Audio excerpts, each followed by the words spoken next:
Well, the Buffalo Bulls set a Division I record for wins in a season with 21, but more important than that, they keep their season alive, winning their first-round Mid-American Conference Tournament game 61-45 over the Bowling Green Falcons. So for head coach Felicia Legette-Jack, you get to make a trip, another one to your favorite place, which would be Quicken Loans Arena in Cleveland. Oh, we're so happy for these young guys. These guys have been playing so hard. First, I want to thank our band. Our band is amazing. Our cheerleaders, they do it, and they don't get thanked enough. And I think that because they're so energetic and so alive, that inspires us. So I want to thank the fans and the band.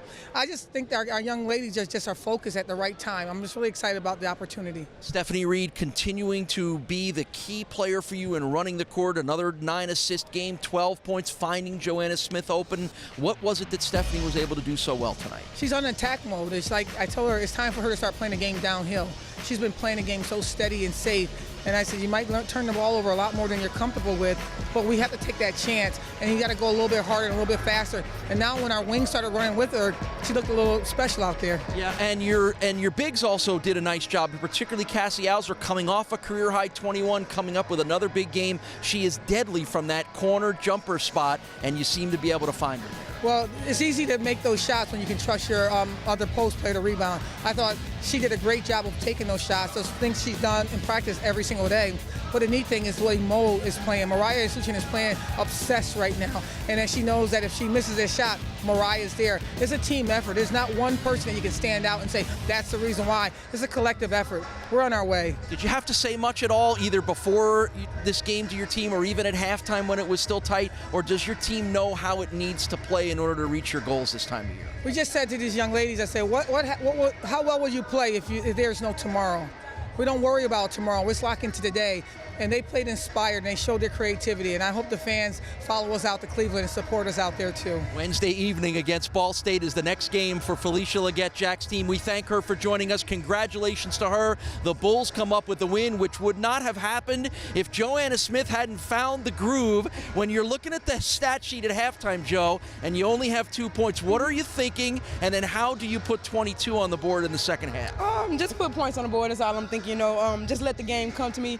I think I did that a little bit more second half. Obviously you don't want your season to end today. You certainly didn't want that to happen.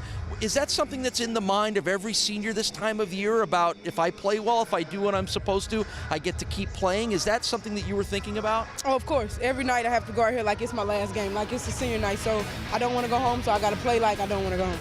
So what kind of impression do you need to say to your teammates, who probably don't need to have it said very much, but in order to keep this thing going and try to win another MAC championship?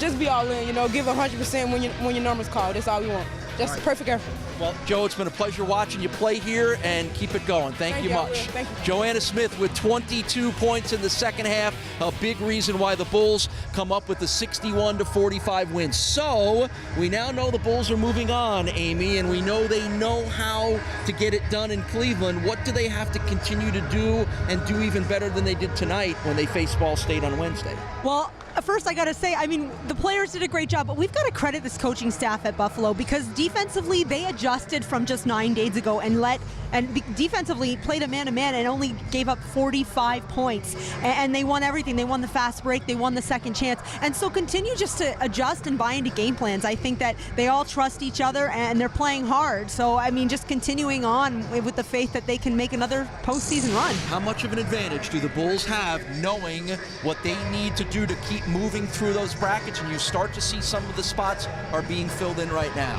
Well, you look at Ball State, and we saw Mariah Monaco hit 8 threes and finish with 35 points in a win over Buffalo earlier this season. So that can't happen. And then it's one game at a time, and quite frankly, it's one quarter at a time. And that's kind of how the magic happens when you're a 7th seed. And if you want to go on and wear a ring and put on your dancing shoes again, you have to just take a deep breath and play one possession at a time. So it's a challenge for the Bulls. They lost their first game to Ball State earlier this year, but now it's tournament time. 61-45. Buffalo with the win. Next up for the Bulls, Quicken Loans Arena in Cleveland, a Wednesday evening game against Ball State. We thank you for watching all season long here on ESPN3.